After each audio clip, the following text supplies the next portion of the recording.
Hello, I'm Antonio Mora. This is the newsandnews.com Day in Brief. Today's top stories in 4 minutes. It's Thursday, January 3rd at about 7 p.m. Eastern Time. If you thought the last 2 years of American politics were rocky, you might want to fasten your seatbelts. Democrats reclaimed the majority in the House today, and Nancy Pelosi made history by becoming the first Speaker of the House in 60 years to be reelected to the job after losing it.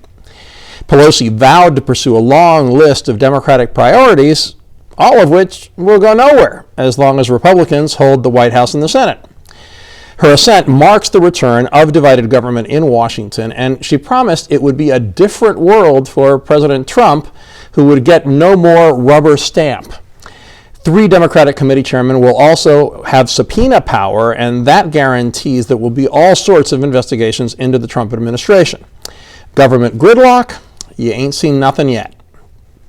The shift in power comes amid the government shutdown.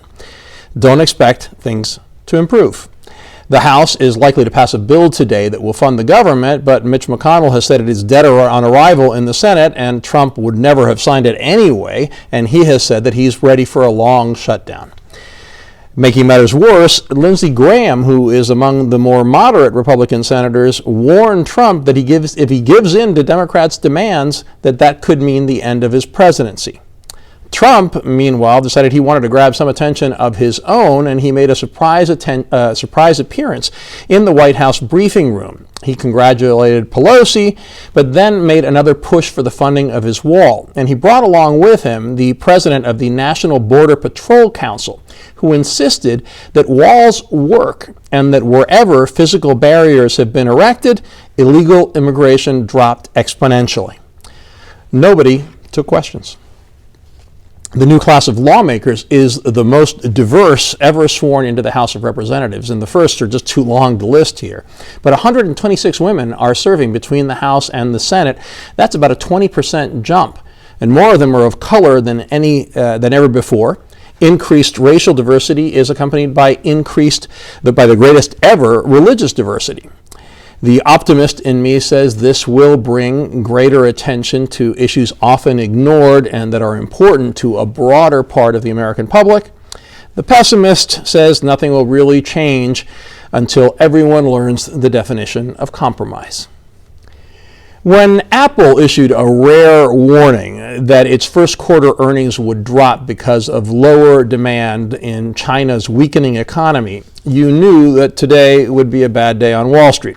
It was made worse by weaker than expected U.S. manufacturing data and ongoing concerns about Federal Reserve monetary policy that are raising fears about a worldwide economic slowdown. Apple stock plunged by 10%. That's the worst day it's had in 6 years. It took all the major U.S. stock indexes down with it. The Dow plummeted 660 points, a 2.83% drop, while the NASDAQ fell by more than 3%.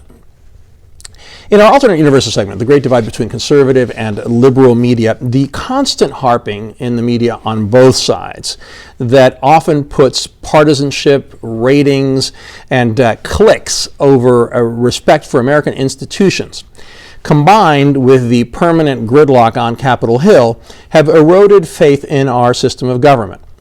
An important piece posted in our opinions section by my good friend Alan Rawl cites an ominous poll by the Democracy Project that shows only 39% of our youngest Americans, millennials and Generation Z, think that it is absolutely important to live in a democracy. Using that scary number as a launching pad, Rawl proposes a big partisan, what he calls Teach About America project to counteract failures in civics education and what he refers to as Trump's attacks on the rule of law. Whatever you think about Trump, the failure to educate Americans in basic civics has reached crisis levels. In a class I teach at a major American university, more than half my students did not know how many senators there are in the U.S. Senate, nor how often they're elected. Is there any hope for the American political system? If there is to be any hope, our citizens must be better educated and engaged. Civics education should be mandatory. We have all those stories and much more updated around the clock on newsandnews.com, updated 7 days a week, where you will find everything you need to know in one place. Please subscribe to our YouTube channel by clicking on the right of your screen just below this video. Please follow us on Facebook at Real News and News, and follow me on Twitter at AMoraTV. I'll see you again tomorrow.